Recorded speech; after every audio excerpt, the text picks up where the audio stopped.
and the Jamaica Labour Party firm and strong. Pray to God to give me the energy we need to keep Jamaica and our people firm and strong. Stand up, Labour rights. Stand up for justice. Stand up for truth. Labour rights are proud of their party. In the name of Jesus, in the name of Jesus, we shall have a victory. In the name of Jesus, in the name of Jesus, we shall have a victory. Jamaica, no bother for stone, no bother fight. We did a for the labor right. No shaky boat because a woman will like. We did a for the labor right. The river come down green, it's a pretty and bright. We did a for the labor right. The way me love shower in a green, me baptize. We did a for the labor right. Right now me nah worry about visa. Cause we have one of the greatest leader. Me nah run way, go a foreign like triple X and go beef gravel leg out a freezer. Bout ya fit on green like Tracine. I will say no, we is freeze for the teachers. We have the prettiest women like Anne-Marie Vaz and sexy Venetia. In the name of Jesus, in the name of Jesus, we shall have a victory. In the name of Jesus, in the name of Jesus, we shall have a victory. Oh no, see center, my servant center. James parameter.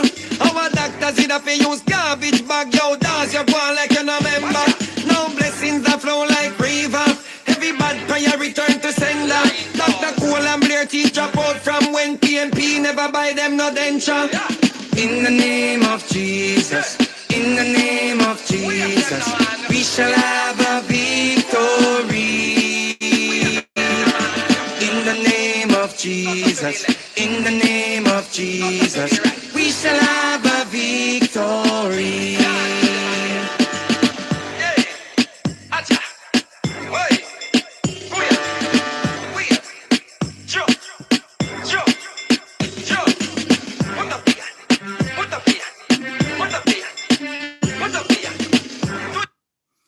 Good morning, Labour Roots, and good morning to all other comebacks watching this channel. Welcome to another episode of Political Hard Talk. I am your host, none other than the greatest Labourite alive. Good morning, my people. Good morning. Now, I know you guys can see the title. I got some information for us this morning. But before we get into that, let's roll out the shout outs. I'm going to segue a little bit and then we are going to get in the topic. So, visual check, my people, and audio check. Tell me if you not hear me, tell me if you not see me, tell me what I go on. See? And a morning time, I need to just tell me off the bat, say you're good, so I don't have to ask you that. See? Or if it's bad, you tell me. Right? So, year 2022. All right, let's roll out the shout out first. So, Randall, big up yourself. Michelle Thousand, big up yourself. Charmian, good morning. Good morning, Keishan. PB, big up yourself. Rona, big up yourself. Elaine McClarity, big up. Marie Camber, big up. Good morning to my beautiful wife. Good morning, baby. A Hutchinson, big up yourself. Wife, Craig, big up yourself. Susan, big up yourself. Beverly, big up yourself. Gretchen, big up yourself. Marva, big up yourself. New Haven, CT, big up yourself. Delian, big up yourself. Vernon, big up. Melody, good morning. Jean, big up yourself. Howard, big up yourself. Dan Brown, big up. Jean Williams, big up. Jacqueline, big up yourself. Hanif, good morning. Now, I'm going to take you guys to a little clip. Let me find it first. See? And I want you guys to listen to this. Anybody can tell me what year did this happen? Is Jamaica is very free and liberal. Big up in a reptan. And Michael, the big people up. are very expressive. And I'm certain that you would have seen the spectrum of expressions yesterday. There are issues here which are, as you would know, unresolved. But your presence gives an opportunity for those issues to be placed in context, put front and center, and to be addressed in as best as we can. But Jamaica is, as you would see, a country. Anybody else have issues with the audio being low? Let me replay. You know, tell me if it started. Jay Bless, big up yourself. Good morning to my beautiful mother-in-law. Good morning, Mummy. Michael Williams, big up yourself. Tanya, big up yourself as well. You know, tell me if you not hear the audio. Wife style say a little bit low. So I'm gonna restart it. You know, have to listen because it was recorded in a room that is condensed. So you know, have to listen. Carolyn, big up yourself. Jai McNeil, big up yourself. See? All right. Jamaica is a very free and liberal country, and the people are very expressive. And I'm certain that you would have seen the spectrum of expressions yesterday. There are issues here which are, as you would know, unresolved. But your presence gives an opportunity for those issues to be placed in context, put front and center, and to be addressed in as best as we can. But Jamaica is, as you would see, a country that is very proud of our history, very proud of what we have achieved, and we are moving on. And we intend to attain in short order our development goals and fulfill our true ambitions and destiny as an independent, developed, prosperous country. No, I am taking it that you guys heard that. Because I mean, you nobody has said nothing else. Say so Charlene, big up yourself, Charlene Smith. Wayne, big up yourself from Dartford. Guardia, big up yourself. Janet Green, big up. Ellen Mackenzie, good morning. Now, I want to read a statement. See? And that was the Prime Minister to the Prince of England, the Prince who will become the King of England. He's next in line to take the throne. So, Prince William, as the Duke of Cambridge, last visited Jamaica from March 22 to the 24th, 2022, as part of a Caribbean tour to celebrate Queen Elizabeth Platinum Jubilee. See, the visit was marked by protests calling for slavery reparations from the British monarchy, though it also included engagements such as playing football with Raheem Sterling and visiting Trenchtown.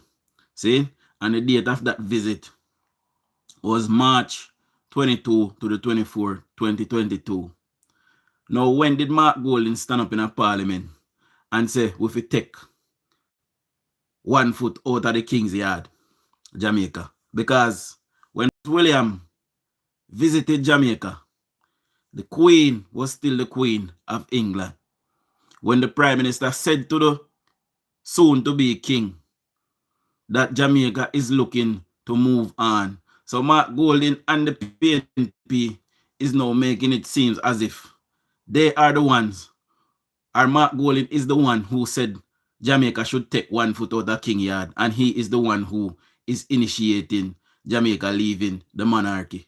And that is why Mark Golding is behaving as if, because he said that he is the one who should give Jamaica independence because it was his idea. Well, here is the evidence that our Prime Minister, Andrew Holness, 2 years before King Charles became king, said to the then Prince, the dead Duke of Cambridge, he's no longer the Duke of Cambridge, see?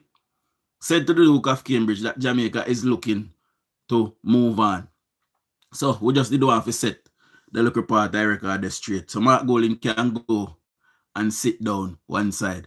Now, let's get into the meat of the matter. Now, Jamaica is now fastly developing in logistics, my people. And Jamaica is rapidly building the fourth largest logistic port in the world. See, most of the shipping containers that go to and from, so go to Asia and come to the Americas, they have to pass Jamaica. See, so Jamaica is strategically placed to, be a massive logistic hub. And our government, through government and private partnership, has decided that they are going to expand our ports and they're going to build it and turn it into a massive earner for the country. So we just wanted to give you guys some background on that. We are going to play a video as per usual. Well, we have 3 videos this morning. So here's the first one. And this is the Prime Minister explaining what they were going to do as it relates to building out the logistic what you call it, hub? Yeah, hub. So listen to this. All right, so I'm 150 feet, maybe a little bit more, Kid. Big up yourself, above the ground. Big up. All I'm seeing is the sea. I'm on a massive crane. This did not exist 5 years ago, and that is as a result. You hear that? That did not exist. So the part of the port that the Prime Minister is on, it did not exist 5 years ago. See? So it is the PNP can't claim no credit for this, none at all.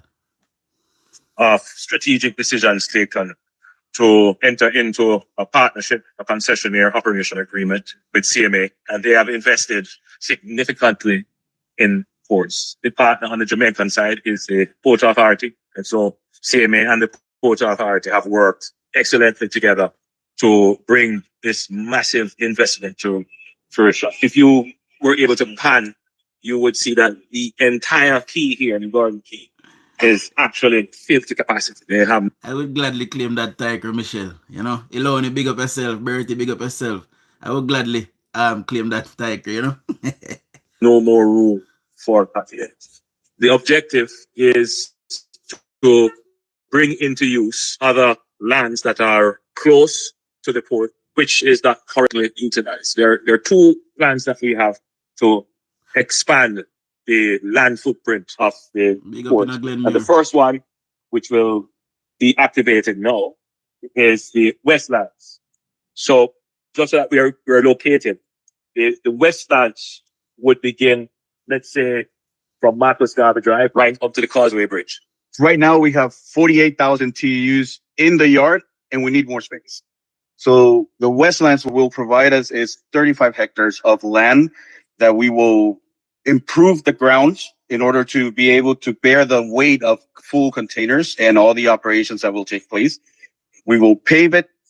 We will put all of our security systems, all of the operating systems that will go in place in order to map that yard and integrate it to the rest of the port. That'll give us over 25% more capacity. That will translate into 600,000 TEUs per year extra that we will be bringing into the Jamaican port. So you're going to have to move significant aggregate. I'm told the aggregate that you're going to move would be the equivalent of filling up the National Stadium. That's the volume of material that you'll be moving there. What's the value of the expenditure? We're going to be spending on that ground $80 million US. But that comes also with supporting equipment to facilitate us working that area. So on top of that, we're bringing in another 4. Listen to the part of my people. I'm going to show you just how quick the government at work to get this off the ground. Listen to this. $40 million US of equipment, which is 2 larger cranes than what we're on right now. At the same time, is more handling equipment. So straddle carriers that you see running on the terminal, in 15 days, we're getting 14 more of those. And the 2 new cranes will be coming in September of this year. That's good for Jamaica because we now have 500 new additional permanent jobs on the port. And with this expansion, I'm certain that at least another 200 persons may very well be employed. When you hear the word Jamaica. All right, so before we go to this video, so that the little part right there, that new part that they're going to build is going to create 700 new jobs. Some $100 billion is going to be spent. United States dollar, a million United States dollar. Now, listen to this, my people. So you hear you say at the end that they're getting 14 of the straddle carriers, and they added 2 new cranes, 2 large, 2 biggest crane them. See, to come in a September. Now these cranes have arrived, my people. See, so this is, you can find this. Name is Gordon Shirley. And the Jamaica Observer. So you know, if you take it from me, you know, the government and their partner have moved to bring in the cranes, and they are now here, my people. My name is Gordon Shirley. I'm the president of the Port Authority of Jamaica. Today, we have received 2 cranes, which will now be stationed at the Kingston Freeport Terminal Limited. These are the largest cranes of their type in the region, and they allow the terminal to handle larger vessels far more efficiently than the smaller cranes that we have. We've been working on this for the past 2 years. They're finally here. And what we'll be doing is placing these on the south berth of the terminal, which is where we handle the 15,000 TEU vessel, the massive vessel, the biggest that can come through the canal. And we will move 2 of the medium-sized ones over onto the west berth using the same ship. And over here, we will be able to manage those ships which take the containers from Kingston and distribute them throughout the region. We will be able to do that more efficiently as well. So it's a big step forward in terms of the capacity and the efficiency with which a terminal can operate. Nationwide news. Yeah, my people. So Jamaica is positioning itself to take on more shipping containers and a higher volume, and therefore that will mean more foreign currency for our economy. Now let's get into the actual ins and outs of it. So our resident AI is going to, you know, explain it further, my people. Jamaica, what comes to mind? For most people, it's the irresistible rhythm of reggae, the lightning speed of sprinting legends, the turquoise beaches that attract millions of tourists, or the laid-back charm of island living. But today, Jamaica is preparing to step onto a stage that has nothing to do with music, athletics, or vacations.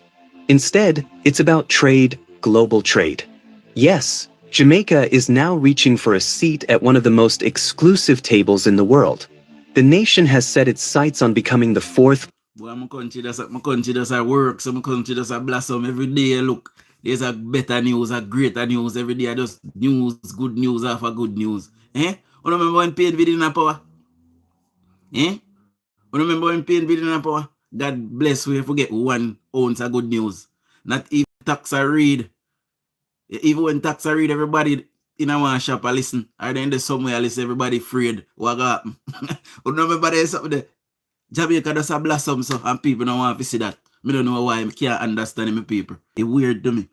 Global logistics node, standing shoulder to shoulder with 3 economic heavyweights, Singapore, Panama, and Dubai.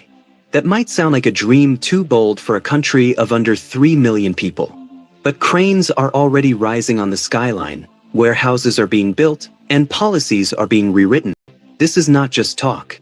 This is real execution. So in this video, we're going to break down exactly what this vision means, why Jamaica is betting on it now, the obstacles that could stand in the way, and the enormous rewards if it succeeds. Stick around, because this isn't just a Jamaican story, it's one that could transform the entire Caribbean's role in world trade.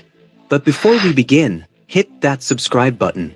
We bring you the hidden, untold stories of nations on the rise, and what you're about to hear is one of the boldest economic transformations in modern history. Let's start at the very beginning. What does it actually mean to be a global logistics node? Most ports around the world are little more than transit stations. Ships arrive, containers are offloaded, goods are shifted around, and then the ships leave. It's a cycle of entry and exit. But logistics nodes are a different beast altogether. They are the powerhouses of global commerce, the nerve centers of supply chains. Billions of dollars worth of goods flow through them every single week.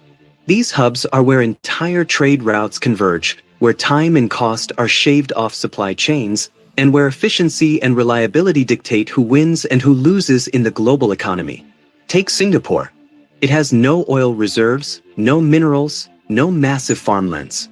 In fact, Singapore is smaller in land size than Jamaica.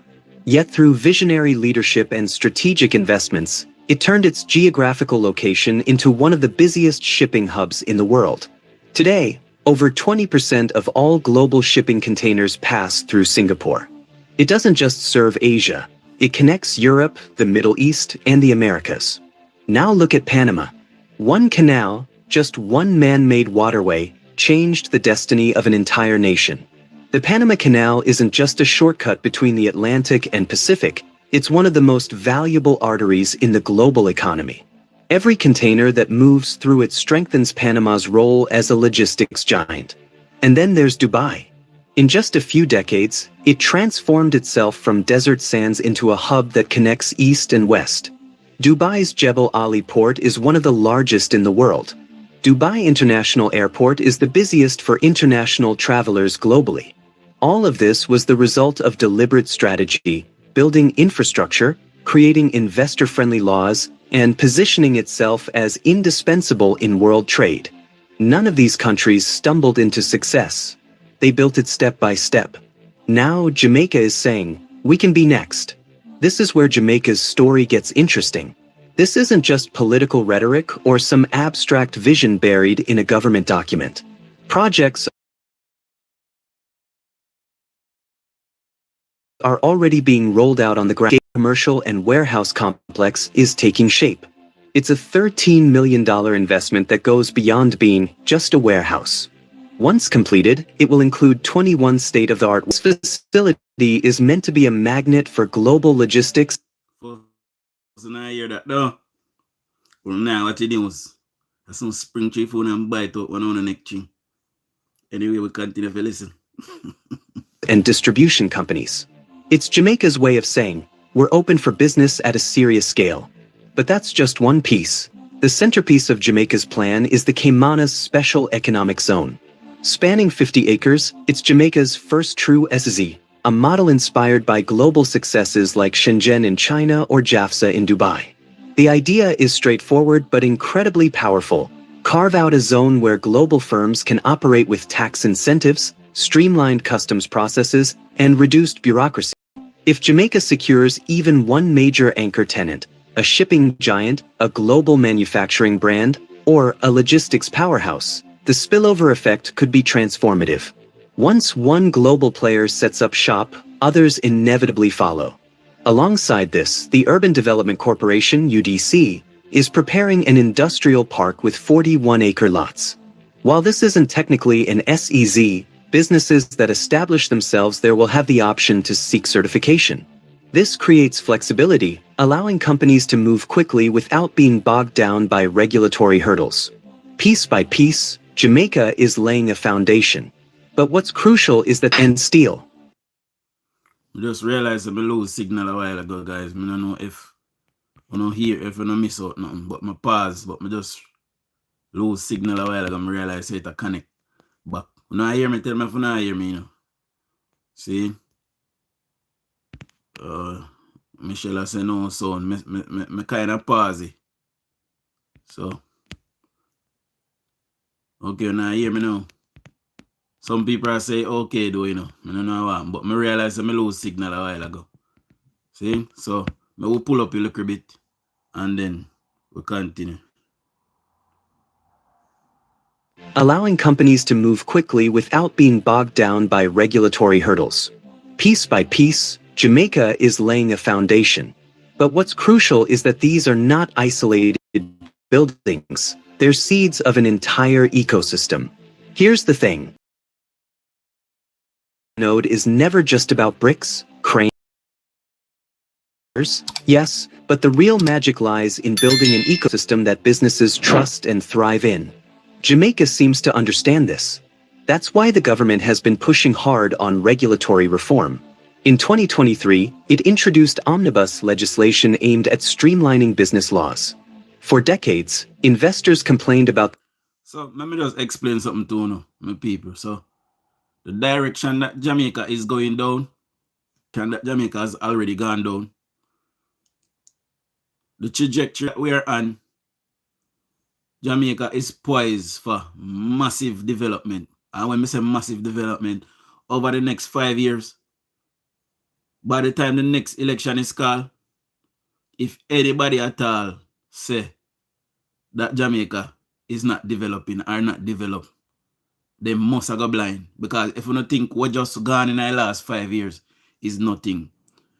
Paying down our debt to below 60% means that we will have almost 50% of all the monies earned. And that can develop our nation on a rapid scale over the next 5 years. So this is what the PNP was fighting for tooth and nail, because the changes that Andrew Holness already made, they are set in stone. So all they would need to do if they had come back was just to continue what they were doing. See? So the PNP wanted the credit for Andrew Holness and the JLP's hard work. I thank God that the people opened their eyes, because they never deserve him, people. They never deserve it. Andrew Holness then work too hard for Mark Golding then come go on like say, and them did do it. So we're gonna see some massive things happening in Jamaica over the next 5 years. This is just the tip of the iceberg, my people. We'll continue to listen. Investors complained about the slow and complicated processes that define Jamaica's bureaucracy. This reform was designed to flip that script. Now, companies can register faster, move goods quicker, and avoid getting stuck in red tape. On top of that, Jamaica's special economic zone policies have been refined to offer generous tax breaks, fast-track customs clearance, and duty concessions. These are not small tweaks. They are major incentives to attract foreign direct investment. For global firms calculating where to place their next hub, these kinds of policies can tip the scales. Diplomatically, Jamaica is also positioning itself smartly. It has maintained close ties with the United States, its largest trading partner, while also cultivating relationships with emerging markets. You hear that? United States, our closest trading partner. So when Dayton Camber and Mark Golding come and say, them are going to put on tax on imports. Who are import things in a Jamaica? See? And when you put on tax on imports, on our biggest trading partner. See?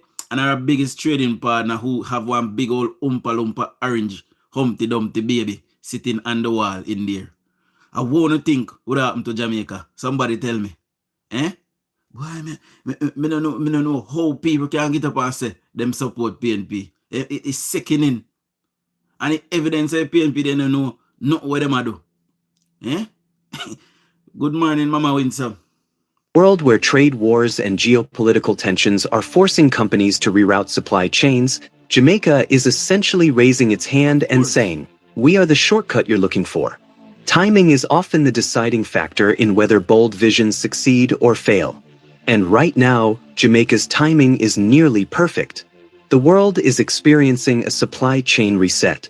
Pandemic disruptions, rising costs, and geopolitical tensions, from the US-China rivalry to instability in the Red Sea, have made companies rethink their overdependence on single routes or single suppliers. The trend of nearshoring and friendshoring is gaining traction. Businesses are shifting operations closer to their largest markets to reduce risks.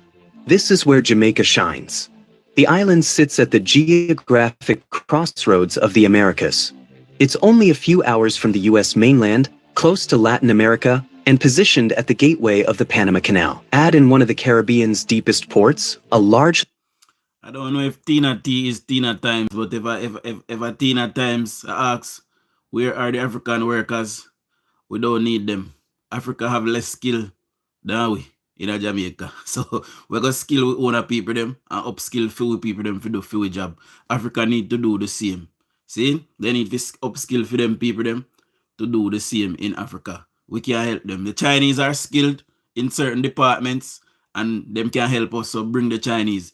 Leave the Africans to skill themselves. When they skill themselves, then we can open up trade routes with them and, you know, have have free visa. Well, we mostly have free visa with most African country anyway. Free visa entry on both sides. Saying so, leave the African them to fix up them place. Cause me guarantee you say they no more skilled than we. And we are suffer from shortage of skills. See? So make them skill themselves and we skill for ourselves. Bring the Chinese, them make them come help we. And we can learn the skills them from them. When they don't do what they do. If they want to stay and make route, then stay and make route. And if they want to go back home, then go on home. It's plain and simple as that. See? Workforce and relative political stability, and suddenly Jamaica looks like an attractive bet. Geography is destiny, and in a world where trade maps are being redrawn, Jamaica is holding a winning card. But let's be honest, vision without execution is just a dream. And for Jamaica, the challenges are as real as the opportunities. The first challenge is equity and inclusivity. Critics warn that SEZs often benefit foreign investors more than local communities.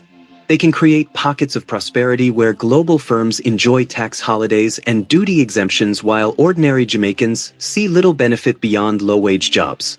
If not managed carefully, this could deepen inequality rather than solve it.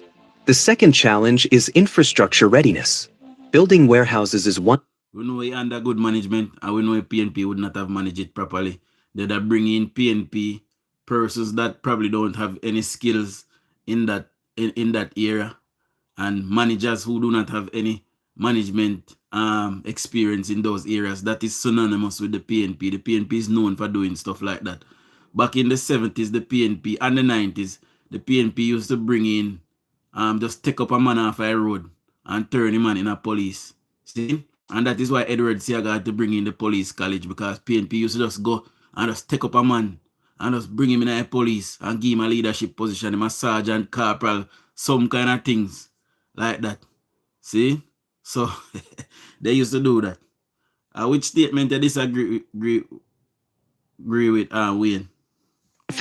But to truly be a logistics node, everything has to work seamlessly: roads, ports, rail links, digital systems. If goods get stuck in Kingston's traffic or if customs processing lags, the entire system collapses. One weak link could break the chain. The third is bureaucratic inertia. Jamaica has long battled with red tape, delays, and inefficiencies. For this, everything that he's saying is true, my people. So we not have to get disheartened. What he's saying is true. If it's not managed properly, just like Jamaica wasn't managed properly for a long time, and this is why we find ourselves where we are now. We have proper managers, proper politicians, people who have made career. Africa are very skilled. However, they need to develop Africa first. Well, we have some over here we call themselves Nigerian. They lie, then criminal. Them take up all them say they have all degree. We don't know how they get it. Them buy it from somewhere. Them unscrupulous. Well, we're not gonna say all of them still, but a lot of them that they encounter, they are very unscrupulous people. See? And they say they're skilled, but they are not. See? And that are just the truth. Big up in Amaro. Big up yourself, Natalie. Project to succeed, the culture of governance must evolve. Public agencies must operate with the speed of global commerce, not the pace of outdated bureaucracy. And finally, there's public trust.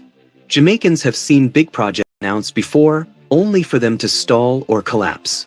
If this initiative becomes another story of promises without delivery, the public will lose faith quickly. For Jamaica's logistics dream to succeed, it must show visible, measurable progress. This is why the stakes couldn't be higher. Jamaica's logistics push isn't just another economic project. It's a defining moment in the nation's history. For decades, Jamaica's soft power has come through culture, reggae, sprinting, tourism. But this is the first time it's reaching for influence in the arteries of global trade. If successful, this pivot could rewrite Jamaica's identity in the global economy. Prime Minister Andrew Holness put it best: "In everything, I believe in choosing Jamaica." It's a call for Jamaica. Choose Jamaica, my people, always. At every level, government, private sector, and civil society, to back this vision. Because if they do, the rewards could be enormous. So let's imagine what success could actually look like. Picture Kingston functioning like Singapore of the Caribbean. Massive cargo ships docking at port, containers being processed within hours, goods moving to warehouses, and planes flying out to North and South America within the same day. Picture multinational corporations establishing their Caribbean or even Latin American headquarters in Jamaica. Imagine thousands of new jobs across logistics, shipping, customs, and manufacturing. For ordinary Jamaicans, this would mean more than employment. It could strengthen the Jamaican dollar, reduce reliance on foreign loans, and boost public services. For the first time, Jamaica could shift from being a borrower nation to a trade hub nation. That's the scale of what's on the line. Of course, Jamaica isn't trying to build this dream in a vacuum. Competition is fierce. Mexico is investing heavily in nearshoring logistics to serve the US market. The Dominican Republic is positioning itself as the Caribbean trade hub. Even Panama, with its legendary canal, is upgrading to secure its dominance. This is why Jamaica must act with urgency. Execution matters. The cranes that dot Kingston's skyline must translate into real, operational facilities. Investors will only believe in Jamaica if the vision delivers concrete results quickly. So here we are at the crossroads of history. Jamaica is daring to dream beyond reggae, beyond beaches, beyond athletics. The nation is aiming for something bigger, a seat at the global trade table. If it pulls this off, it won't just change Jamaica's future. It will redefine the entire Caribbean's role in global commerce. From island nation to logistics powerhouse. From cultural exporter to trade giant. But the risks are real. The window is narrow. And the world is watching. So, what do you think? Can Jamaica rise to become the world's fourth global logistics node? Or is this ambition too far ahead of its time? Drop your thoughts in the comments below. You know, so we look about what Talawa, you know, anything we set with mind. And by the way, guys, I forgot to tell you guys that today, this YouTube channel turns 5 today, my people. So we are 5-year-old today. See? And the first video I posted was a video of Mark Golding and Lisa Hanna when they were doing when they were battling for the presidency of the PNP. You know, so and that video only got 11 views, my people. 11. That video got only 11 views. See, so me I come from far. You know, so we are 5-year-old today. So big up everybody that have been here on the journey with me. Big up on yourself. Much love and much respect, my people. See? One thing is certain, Jamaica's bold move could change the game forever. When we left off, we had already painted the vision. Jamaica wants to join the big three, Singapore, Panama, and Dubai, as the world's fourth global logistics node. But to really understand how bold this is, we need to peel back more layers. Because this is not just about warehouses and ports. It's about history, politics, economics, and Jamaica's place in a rapidly shifting global order. For centuries, Jamaica's economy has been defined by dependence. First, it was the sugar plantations under colonial rule. Then, in the post-independence era, the island turned to bauxite, tourism, and remittances from the diaspora. These industries brought revenue, but they never gave Jamaica the kind of economic independence it craved. Tourism makes billions, yes, but much of that wealth is captured by foreign-owned hotels, cruise lines, and multinational corporations. Bauxite exports have been vulnerable to price swings. Remittances are helpful but unpredictable. And through it all, Jamaica has carried the burden of one of the highest debt-to-GDP ratios in the world. That's why logistics matters so much. This isn't just another industry. It's a chance to anchor Jamaica into the global economy in a way that is sustainable and transformational. By becoming a node, Jamaica wouldn't just be reacting to the world, it would be shaping it. We already mentioned the Caymanas SEZ and the Kingston Gateway Complex. But those are just the beginning. Jamaica's logistics strategy is designed to unfold in layers, creating a national network of interconnected hubs. The Jamaica Logistics Hub Initiative, JLHI, is at the center of this plan. It envisions 5 key pillars. Seaports, leveraging Kingston Harbor, one of the deepest natural harbors in the world, and upgrading it with state-of-the-art container terminals. Airports, expanding Norman Manley International in Kingston, Sangster International in Montego Bay to handle more cargo alongside passengers. Special economic zones, creating clusters where global firms can operate tax-free, duty-free, and with simplified customs. ICT infrastructure, building digital systems to handle customs, logistics tracking, and financial flows seamlessly. Industrial parks, attracting light manufacturing and assembly operations to ensure that goods are not just passing through Jamaica, but being transformed there. When combined, these pillars form a national logistics ecosystem. And if executed well, Jamaica would no longer be just a stopover. It would become a destination in itself. One question you might be asking is, who exactly will use Jamaica as a hub? The answer lies in the shifting strategies of global corporations. Shipping giants like Maersk and MSC are constantly looking for ways to cut costs and speed up deliveries. E-commerce leaders like Amazon and Alibaba are racing to shorten delivery times to customers across the Americas. And manufacturers moving away from Asia are seeking new... I believe Amazon has already made an warehouse in Jamaica. And I need to research this, but I am sure they were on their way to Jamaica. So if they're not already operational, they're about to be operational, my people. So Amazon, I believe, is in Jamaica. Thus far, I need for research and to find out if they're operational. But I know for certain that they were coming. See? Bases closer to the US market. For all these players, Jamaica offers a unique proposition. It's close to Miami, yet far cheaper than operating directly out of the US. It has proximity to the Panama Canal, meaning goods can flow east and west efficiently. And it has a government that is rolling out policies to make life easier for investors. If even one of these global giants establishes a regional distribution hub in Jamaica, it could trigger a domino effect. Think about what FedEx did for Memphis or what DP World did for Dubai. A single anchor tenant can redefine a city's and a country's economic trajectory. Of course, buildings and policies mean little without people to power them. For Jamaica, the logistics revolution could be a major employment engine.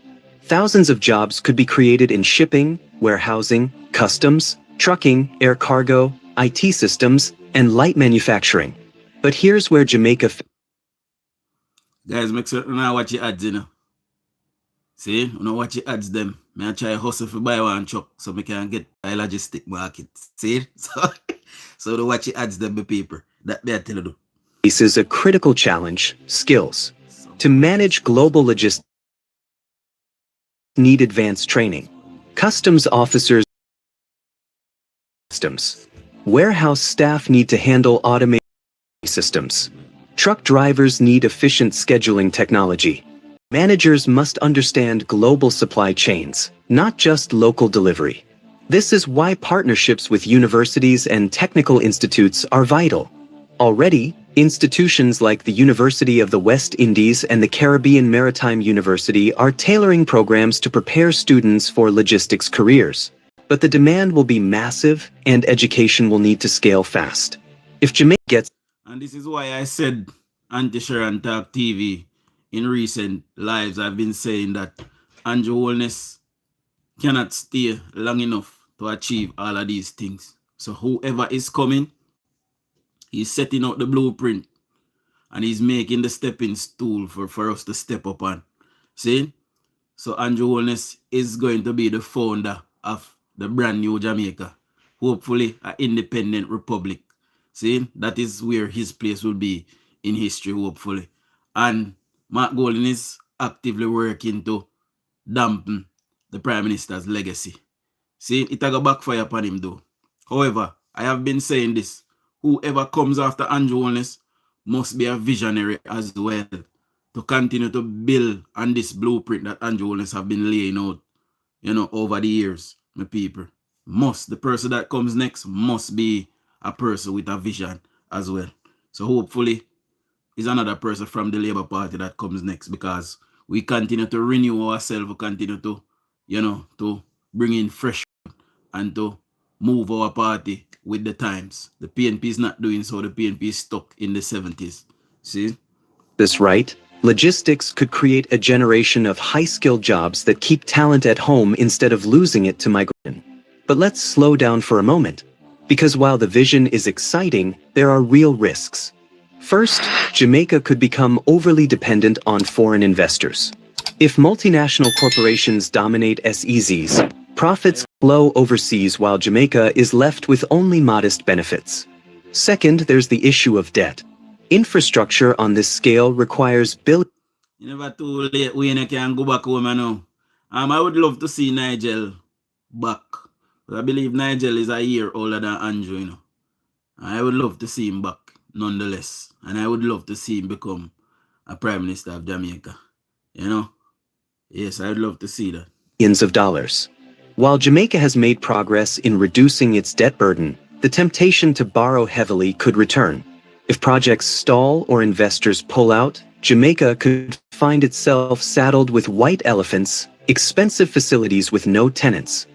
Third, environmental risks cannot be ignored. Expanding ports, building warehouses, and increasing cargo traffic could strain Jamaica's fragile coastal ecosystems. In an era where climate change is already battering small islands with stronger hurricanes, resilience must be built into every design. And finally, geopolitical risks loom large. If global trade shifts again, or if another crisis disrupts supply chains, Jamaica's hub strategy could be undermined before it matures. Despite these risks, international observers are watching Jamaica closely. But because the world is in desperate need of new logistics solutions, the pandemic exposed just how brittle global supply chains are. A blockage in the Suez Canal in 2021 froze nearly 12% of world trade for days. Rising geopolitical tensions have made companies wary of overdependence on any one region. In that environment, a small country with a big... So think about this, my people. If most of the logistics, if most of the shipping companies can bring their containers to Jamaica, and we have storage space for them if we have storage, and say, for example, them bring 120 or 150 ton of stuff from China and them store it in a Jamaica, and say something happen up a line, say Suez Canal block again because of war and problem, you know, at least they will have some stuff close by in Jamaica that can use to help bolster the market, and prices don't have to rise so rapidly. You know, so Jamaica is strategically in a great place right next to America, and they can use it for storage as well. See? So that is a very good thought by the Prime Minister, thinking of that, you know. So many storage facilities will be in Kingston as this wharf expands and get bigger. See? So that in itself will create more and more jobs anyway, long-lasting jobs. See? So we have a visionary Prime Minister. Can punch far above its weight. Just like Singapore did decades ago, Jamaica has the chance to rewrite the map of global trade. And this is where Jamaica's story becomes bigger than itself. If it succeeds, it could blaze a trail for other small nations across the Caribbean, Africa, and the Pacific. It could prove that size is not destiny, that even small countries can shape the arteries of global commerce if they act boldly and strategically. Let's bring it back home. Because for all the talk of billions and global strategies, the real question is, what does it mean for ordinary Jamaicans? Success would mean jobs, not just low-paying seasonal ones in tourism, but stable careers in logistics and trade.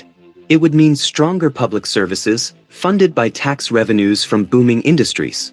It would mean a stronger Jamaican dollar, making imports cheaper and big up, big up yourself, my boss. Reducing the cost of living. It could also mean a shift in national pride.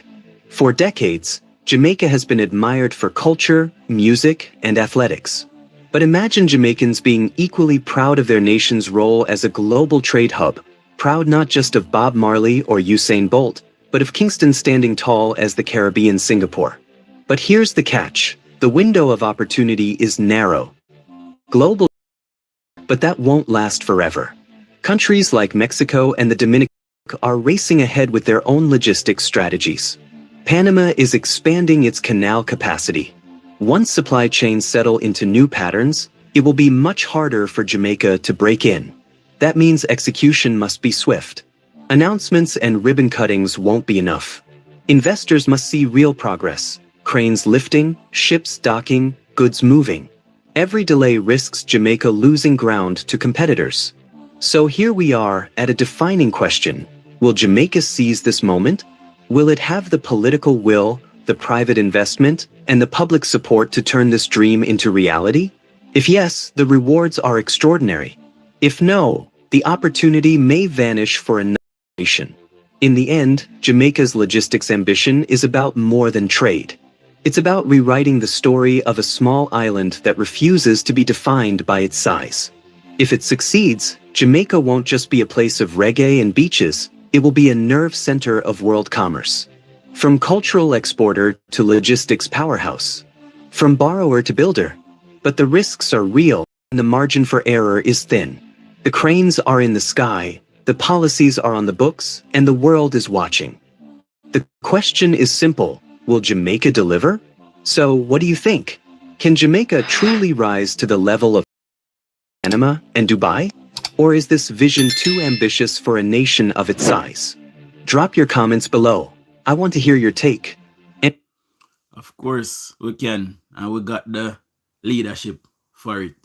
You know, Mr. Wayne said England shouldn't be reaping the benefits. No, Jamaica no longer pays taxes to England as of 2014.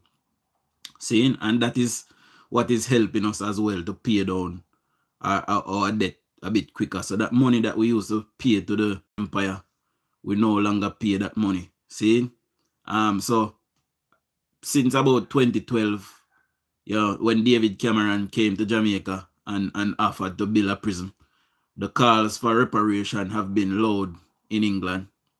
You know, persons have been saying that England owes us and should pay us. So what they did, you know, unbeknownst to the media of the world, you know, they decided to not take more tax money from Jamaica. However, loans that we took from them, so any money that they did lend was separate, and aside from the tax that we were paying them, we still have to honor those loans. See, I believe that they should have wiped them, but they are not wiping it, my people. So we no longer pay taxes to the British. So that as of 2014, we no longer pay taxes to England. See? So they are not benefiting from none of this unless we are partnering with them in some kind of way. See? What we need to do now is sever ties completely and pay them what we owe them. And just, you know, England is also now looking into giving Jamaicans again visa-free access to England. So if you don't believe me, you can get that too. So they are actively looking into that now to see if they can give us visa-free access to England. One, because they know that they have treated us poorly, especially the Windrush generation. And two, they see that we no longer are going to need them, and the English economy is stagnant, and more money, people is getting more money in Jamaica now, so they are going to stay home. England needs our teachers, they need our people to come and drive their buses, they need our people to come and clean their toilets, they need our people to come and sweep the streets, they need our people to come and drive the garbage trucks. See? Now that more money is fueling in the Jamaican economy, our people will not be migrating. When our people travel, it will go on a holiday and they will come back. See? So they will no longer be able to poach our people anymore. So they are now looking into giving visa-free access because of that. But then think marginal, but who know? Yes, so that my people. At the beginning of the video, for persons who came later on in the video, you know, I was talking about how Mark Golding is acting as if he's the one who initiated, you know, the constitutional reforms. No, he did not. 2 years before Mark Golding said that Jamaica needs to take 1 foot out of the King's Yard, the Prince of England came to Jamaica with his wife. See? And the Prime Minister said live and in living color on TV that Jamaica is looking to move on. You know, couple years later, Mark Golding come and he made this big grand speech in a parliament, and now he's behaving as if because he said that Jamaica is beholden to him. See, we need to lay him down and put some concrete on him belly to make one of the logistic hubs so we can make more jobs for people in Jamaica. That we need to do. See? Because he just come with him big old gut and frustrate everything in a Jamaica. See? Now we can't bother with that. We don't need nobody to hold we down as a nation. We need to get up now and be counted and do something with ourselves as a people. See? And the Prime Minister have the right touch. He has the right temperament. He has been in the job for quite some time now. He has built a lot of links. You know, he's well respected all over the world. He commands respect where he goes. Even the big dogs respect him. You know, he has truly brought Jamaica to a position of non-alignment. See? So Jamaica is not beholden to any nation. We are not supporting any one nation. We are friends with everybody. We are friends with China, Russia, Canada, England, Turkey, every country in the world we are friends with. See? So we don't have no time for you to take no side and carry on with no bullshit. Just like how I said to you guys earlier that when Mark Golding and Dayton Campbell said that they were going to put on taxes on imports. Now, if you are importing goods in your nation that your people need because we import more than we export, and you're going to put on taxes on the things that we are buying, that we don't make, we don't make it, but you're going to impose taxes on the people that is sending it into the country. What on God's green right earth do you believe that is going to happen to the consumer when you, the government, put on taxes for import and things that they need to come into the country? See, when you put more taxes on that, and because they realize that the people that must support the PNP, they don't really comprehend what going on. They just say goods are going to tax are go import because them bad mind. And true enough of them can't buy nothing online, they can't buy nothing that is imported into the country. Them see it as something good. It is the consumer that will get the price hikes, my people. And then people will start buying things. And that happen. Yes, Dennis. People are going to stop buying things. And when people stop buying things, how is that good for Jamaica when we need foreign currency to go in our NIR? See? How that going to benefit Jamaica when time you not spend no money? Eh? That is going to cause stagnation and stagflation and inflation. Eh?